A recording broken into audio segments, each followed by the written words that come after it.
नमस्कार दोस्तों, स्वागत है आपका डिफेंस गैलरी के डीजी अपडेट सीरीज में। न्यूज की शुरुआत आज करते हैं दोस्तों यूएस के तुर्की पे बैन से। इस न्यूज के साथ शुरुआत करना इसलिए भी इंपॉर्टेंट हो जाता है क्योंकि यूएस ने ये जो बैन लगाया है तुर्की के ऊपर, ये सिर्फ तुर्की के ऊपर बैन नहीं है बल्कि ये फ्यूचर में हो सकता है भारत के ऊपर भी बैन बन जाए। क्या है ये पूरा मसला, इसको शुरुआत करते हैं शुरू से। तो 2017 में दोस्तों तुर्की ने S-400 रशिया से खरीदा था और अमेरिका ये कभी नहीं चाहता था कि S-400 कोई देश खरीदे, और तुर्की जो है वो F-35 प्रोग्राम में अमेरिका का पार्टनर था। तो अमेरिका ने सबसे पहला स्टेप उठाया और जैसे ही ये डील हुई तुर्की की रशिया के साथ, अमेरिका ने तुर्की को F-35 के प्रोग्राम से निकाल के बाहर फेंक दिया। लेकिन S-400 की डिलीवरी भी तुर्की तक पहुंच गई।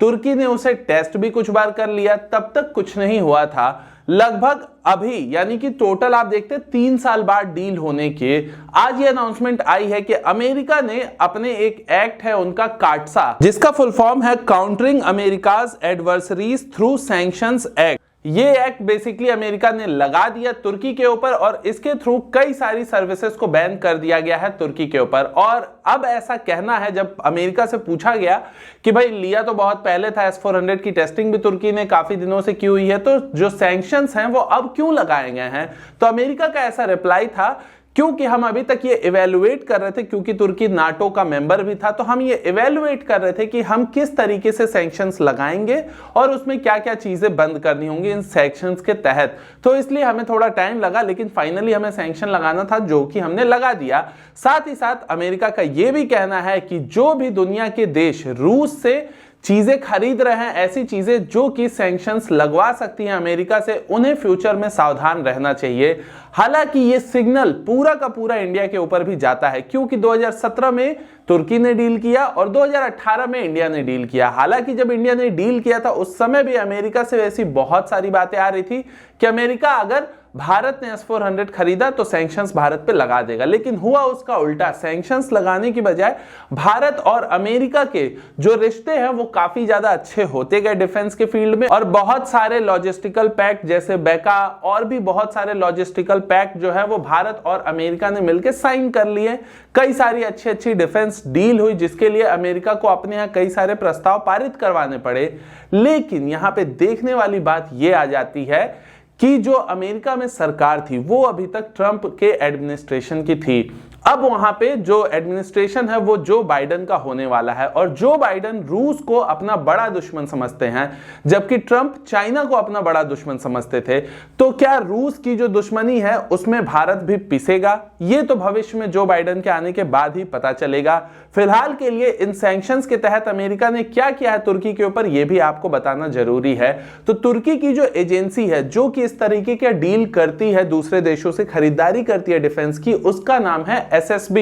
ये जो SSB है, इस ऑर्गेनाइजेशन पे स्पेशली अमेरिका ने सैंक्शन लगाया हुआ है और इसके तहत इनके 4 ऑफिशियल्स पे सैंक्शन लगाए गए हैं। तो उन 4 ऑफिशियल्स को दूसरे देशों में वीजा की प्रॉब्लम बहुत आने वाली है, स्पेशली अमेरिका में, और अमेरिका के जितने भी अलाई हैं उन सब में ये चारों जो ऑफिशियल हैं उनके ट्रैवल को लेके काफी दिक्कत उन्हें होगी। साथ ही साथ इनकी ये जो एजेंसी है तुर्की की SSB, ये अब कोई भी डिफेंस इक्विपमेंट एक्सपोर्ट करने में इनको दिक्कत आएगी। इनका जो एक्सपोर्ट लाइसेंस है इंटरनेशनल लेवल पे उसको रद्द करने की ओर अमेरिका कोशिश करेगा। साथ ही साथ और भी बहुत कुछ इंटरनेशनल प्लेटफॉर्म पे जो अमेरिका कर सकता है वो सब कुछ करेगा। ओवरऑल तुर्की को डिफेंस के फील्ड में एक प्रेशर डाल देगा अमेरिका। तो ये बेसिकली अमेरिका का स्टेप रहा है, और तुर्की के वैसे भी इस समय लक्षण ठीक नहीं है, तो नाटो के भी देश उससे परेशान है। फ्रांस से अलग उसने पंगा ले रखा है, अमेरिका से ऑलरेडी ले ही लिया था 2017 में S-400 खरीदने के बाद। तो ये सब कुछ मिला के तुर्की के साथ अब दिक्कत और ज्यादा बढ़ने वाली है। इस पे तुर्की का बयान ना आए ऐसा कैसे हो सकता है। तो तुर्की से जो बयान आया उसमें तुर्की का बेसिकली ये कहना है कि अमेरिका का ये जो सैंक्शन है ये बेबुनियाद है, और तुर्की हमेशा वो करता रहेगा जो कि उनके डिफेंस के पॉइंट ऑफ व्यू से इंपॉर्टेंट समझता है तुर्की जिसको। तो ये तुर्की का अपना स्टैंड है जो कि कहीं ना कहीं ठीक भी है। हर देश इसी तरीके से सोचेगा। कल को अगर भारत के साथ ऐसा कुछ होता है तो ऑब्वियस है भारत का भी स्टैंड यहाँ पे यही रहने वाला है कि भारत तो अपनी सिक्योरिटी सॉवरेनिटी को लेकर जो जरूरी समझता है वो करेगा। अब फ्यूचर देखने वाला होगा कि क्या अमेरिका ऐसा कर सकता है, वैसे मुझे ऐसा लगता है कि इसके चांसेस लगभग ना के बराबर है। अगर ऐसा होना होता तो अमेरिका के साथ इतने सारे डील्स भारत के नहीं होते, और भारत स्ट्रेटेजिक रूप से अमेरिका के लिए बहुत इंपॉर्टेंट है चाइना को काउंटर करने के लिए, जबकि तुर्की से अमेरिका का कोई ऐसा लेना देना नहीं था। तो कहीं ना कहीं इस वजह से आप देखेंगे कि शायद भारत के ऊपर इस तरह के कोई सैंक्शंस ना लगा पाए अमेरिका, क्योंकि भारत के बिना अमेरिका का इस समय चल पाना मुश्किल है। लेकिन अभी तक अमेरिका की ओर से कोई ये क्लैरिफिकेशन नहीं आया है कि भारत ने जो S-400 खरीद लिया है तो हम भारत को एग्जेम्प्ट करते हैं इस काटसा जो उनका एक्ट है उससे। तो भारत पे लग सकते हैं अभी भी और कभी भी, जब तक कि अमेरिका भारत को इससे बाहर ना निकाल दे और कह दे कि हाँ भाई, भारत का ये जो एक्ट है S-400 वाला, ये इस एक्ट से एग्जेम्प्टेड है। ऐसा अभी तक नहीं हुआ है। ऐसा हो जाएगा तो भारत सेफ है, नहीं होगा तो भारत के ऊपर सैंक्शंस लग सकते हैं। लेकिन उसके बावजूद भी भारत पे सैंक्शन लगाना इज नॉट इजी, बहुत बहुत बड़ा टफ काम है ये। आपका क्या कहना है इस पे अपने सुझाव कमेंट सेक्शन में लिखिएगा। हम बढ़ते हैं अपनी अगली इंपॉर्टेंट न्यूज की ओर। तो अगली न्यूज यहां पे सीडीएस चीफ भारत के जो है उनके बयान को लेके है। सीडीएस चीफ ने बहुत पहले भी एक बयान दिया था कि भारत के लिए सबमरीन ज्यादा इंपॉर्टेंट है कहीं ना कहीं एयरक्राफ्ट कैरियर से। और अभी जबकि आईएनएस हिमगिरी को कल लॉन्च किया गया, तब के लिए भी जो सीडीएस चीफ है उनसे कुछ सवाल पूछे गए तो उस पर उन्होंने क्या कहा ये भी आपको जानना चाहिए। तो सीडीएस चीफ ने खुल के इनकार नहीं किया है कि भारत को जरूरत नहीं है एयरक्राफ्ट कैरियर की। उनका कहना था कि ऑब्वियस है कि भारत की अपनी जरूरतें हैं, नेवी की अलग है, एयरफोर्स की अलग है, और नेवी की जो एयर की जरूरत है यानी कि एयरक्राफ्ट कैरियर, उस पे होंगे फाइटर जेट। उससे जो नेवी है वो थ्रू एयर सर्वेलांस रखती है नीचे समुद्री एरियाज पे। तो उनका कहना था कि ऐसा नहीं है कि ये जरूरी नहीं है, हमें पता है ये जरूरी है, लेकिन साथ ही साथ सबमरीन भी हमारे लिए इक्वली जरूरी है। और हम ये इस चीज पे कहीं ना कहीं इवैल्यूएशन कर रहे हैं कि क्या एयरक्राफ्ट कैरियर का कोई अल्टरनेटिव निकल सकता है। फॉर एग्जाम्पल, भारत के पास बहुत सारे आइलैंड मौजूद है। आपको भी पता होना चाहिए कि भारत के पास बहुत सारे आइलैंड है, अंडमान निकोबार में भी और लक्षद्वीप में भी। तो आपके देश के दो साइड में जो आपका एक्सक्लूसिव इकोनॉमिक जोन है, वहां पे 2 आइलैंड मौजूद है ऐसे, जिसमें बहुत सारे आइलैंड हैं। तो क्या इन जगहों पे एक अच्छा एयरबेस बना के हम एयरक्राफ्ट कैरियर की जो जरूरत है उसको कम कर सकते हैं? भारत अभी इस चीज को इवैल्यूएट कर रहा है कि क्या ये पॉसिबल है या नहीं। तो उस हिसाब से भारत आगे स्टेप्स उठाएगा। तो कहीं ना कहीं उनके बयान से ऐसा लगता है कि थर्ड एयरक्राफ्ट की कैरियर की जरूरत भारत को नहीं है, या उनके हिसाब से आप कह लीजिए नहीं है। हालांकि इंडियन नेवी इस पे बहुत एम्फेसाइज करती है कि उन्हें जरूरत है, पर सीडीएस का कहना यहां पे थोड़ा अलग हो जाता है। तो अब ये भविष्य में देखने वाली बात होगी कि थर्ड एयरक्राफ्ट कैरियर आएगा या नहीं आएगा। लेकिन अगर आप नियर फ्यूचर में देखते हैं तो थर्ड एयरक्राफ्ट कैरियर फिलहाल नियर फ्यूचर में कोई 2-4 साल में इसकी कोई बात नहीं होगी। आने वाले समय में कुछ इसके बारे में पता चलेगा। और आईएनएस हिमगिरी, मैंने आपको पहले भी बताया था, ये भारत के प्रोजेक्ट 17A के अंतर्गत जो 7 फ्रिगेट बना रहा है भारत, स्टेल्थ फ्रिगेट, उसी में से एक फ्रिगेट है। ये दूसरा फ्रिगेट था बेसिकली जो लॉन्च हुआ है, और ये 2022-2023 तक इंडियन नेवी में इंडक्ट हो जाएगा। और ऐसे ही और 5 स्टेल्थ फ्रिगेट भविष्य में आपको लॉन्च होते हुए 1 बाय 1 करके हर साल 1-2 फ्रिगेट आपको इस तरह लॉन्च होते हुए दिखाई देंगे। तो इंडियन नेवी की ताकत ये बहुत अच्छे से बढ़ाएगा। और एयरक्राफ्ट कैरियर का मैंने आपको बताया, वो आगे देखने वाली बात होगी। तो इस न्यूज में इतना ही। फिलहाल बढ़ते अपनी अगली न्यूज पे। अगली इंपॉर्टेंट न्यूज यहां पे आ रही है अस्त्रा मार्क 2 के वर्जन को लेके।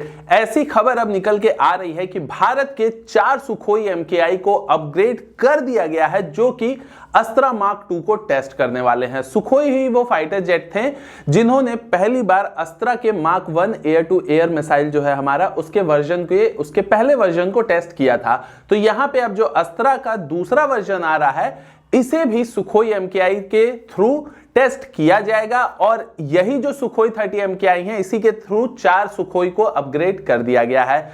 तो क्या ये भविष्य में आप देख सकते हैं कि अपग्रेड का मतलब ही यही निकल के यहां पे आता है कि भविष्य में नियर फ्यूचर यानी कि 6 महीने के अंदर आपको अस्त्रा मार्क 2 वर्जन का टेस्ट होता हुआ दिखाई देगा। अब यहां पे कुछ लोग पूछेंगे अस्त्रा मार्क 2 का रेंज क्या होगा और बाकी चीजें, तो ये सब कुछ डिपेंड करेगा जो अस्त्रा मार्क 2 के स्पेसिफिकेशंस होंगे। लेकिन अगर आप पर्सनली मेरे से एक अंदाजा लेने के लिए पूछते हो कि रेंज क्या होगा, तो इसकी रेंज 150 से 160 किलोमीटर के बीच तो होनी ही चाहिए, क्योंकि जो पहला वाला हमारा था वो 110 किलोमीटर के रेंज का था। तो अस्त्रा मार्क 2 ऑब्वियस है कहीं ना कहीं 150 यानी 150 से 160 किलोमीटर तक का होना ही चाहिए। तो हम उम्मीद करेंगे ऐसी कि डीआरडीओ का काम जोर शोर से चल रहा होगा, और क्योंकि अब ये अपग्रेड हो गए हैं तो बहुत जल्दी यानी कि आपको 2-4 महीने के अंदर ही हो सकता है अस्त्रा मार्क 2 वर्जन का टेस्ट होता हुआ दिख जाए। और जैसे ही ये टेस्ट सक्सेसफुल होगा, आप समझिए इंडियन एयरफोर्स की जो ताकत है वो कई गुना बढ़ जाएगी। कैसे बढ़ जाएगी? क्योंकि इंडियन एयरफोर्स के पास जितने भी फाइटर जेट हैं उसमें अभी तक रशियन मिसाइल्स ही यूज की जाती हैं, चाहे वो इंडियन तेजस हो या फिर बाकी रशियन फाइटर जेट हो, या फिर आपके पास ऑप्शन क्या बचता है, अब आपके पास राफेल भी है। लेकिन राफेल की एक मीटियोर मिसाइल के ही साथ आप हर जगह तो नहीं जाएंगे ना। 36 राफेल है आपके पास और इंडिया बहुत बड़ा है, तो उसके लिए आपके पास एक अच्छी रेंज वाली मिसाइल होनी चाहिए। और सबसे अच्छी बात यह है कि अगर वो स्वदेशी है तो उसकी कॉस्ट कम होती है, उसे आप अर्जेंट बेसिस पे तुरंत खरीद सकते हैं, आपको दूसरी कंट्री से वेट नहीं करना होगा। ये सब कुछ बहुत इंपॉर्टेंट है। और अस्त्रा जो मिसाइल है ये और भी कई चीजों में बहुत मदद करेगी भारत को। कई बार देखो दोस्तों, आपको लगता होगा तेजस जो है हमारा वो दूसरे देश क्यों नहीं खरीदते हैं। उसके कई रीजन हो सकते हैं, जिसमें से एक रीजन अस्त्रा मिसाइल भी है। अब आप पूछोगे कैसे, तो कोई भी देश जब किसी फाइटर जेट को खरीदता है तो वो जनरली उस देश से ही मिसाइल्स को भी खरीदता है। ऐसा नहीं होगा कि कोई देश आपसे फाइटर जेट खरीद ले और आप उसमें मिसाइल रशियन या इजरायली या अमेरिकन मिसाइल उसके साथ दो। ऐसा आप करोगे तो उससे अच्छा वो देश कहेगा फिर हम आपसे क्यों फाइटर जेट ले, जब मिसाइल उनकी है हम उन्हीं से डायरेक्ट ले लें। क्योंकि इस तरह उस देश को दिक्कत होगी 3-4 जगह से चीजें लेने के लिए। तो हर देश यही चाहता है कि जिससे वो फाइटर जेट ले रहा है उसी से मिसाइल भी ली जाए। और यहां पे भारत के पास अभी तक तो कोई एयर टू एयर मिसाइल ही नहीं थी। अब अस्त्रा मार्क 1 वर्जन लॉन्च हो चुका है, अब दूसरा वर्जन लॉन्च होगा। उसके बाद जब एयरफोर्स तेजस का ऑर्डर दे देगी 83 तेजस, उसकी डील मुझे याद है ऐसे सुनने में आया था आज से 4 महीने पहले कि दिसंबर में होने वाली है, और दिसंबर अब खत्म होने की ओर बढ़ रहा है। देखते हैं डील होती है या नहीं होती है। तो जब ये डील हो जाएगी तो दुनिया को दिखेगा कि तेजस की जो डील है वो इंडियन एयरफोर्स ने एक बड़े नंबर में की है। 83 तेजस अभी ऑर्डर होंगे, उससे पहले 40 ऑलरेडी ऑर्डर हो चुके हैं। भारत के पास खुद की अस्त्रा मार्क 1, अस्त्रा मार्क 2 ऐसी मिसाइलें होंगी। ब्रह्मोस होगी, जो ब्रह्मोस का एनजी वर्जन है वो तेजस में लग सकता है, हालांकि वो अभी बना नहीं है पर पॉसिबल है। तो ये सारी चीजें जब होंगी और तेजस का एक कंप्लीट फाइटर जेट का पैकेज बनेगा तो आप तेजस की सेल होते हुए दिखाएंगे। अदरवाइज सिर्फ आप चाहिए कि डायरेक्टली आपका एक नॉर्मल फाइटर जेट ही बिकना शुरू हो जाए, तो ऐसा नहीं होने वाला है। तो अस्त्रा अगर टेस्ट होता है तो उसके साथ और भी कई चीजें इजी होने वाली हैं इंडियन एयरफोर्स और ओवरऑल भारत के लिए। आज की वीडियो थोड़ी सी लंबी हो गई है, इसलिए मैंने कुछ न्यूज को नहीं आज बता रहा हूं वो मैं आपको अगली वीडियो में जो मैं सुबह पब्लिश करूंगा उसमें मैं आपको बता दूंगा। तो अभी की वीडियो के लिए इतना ही। नमस्कार, जय हिंद, आप मुस्कुराते रहिए।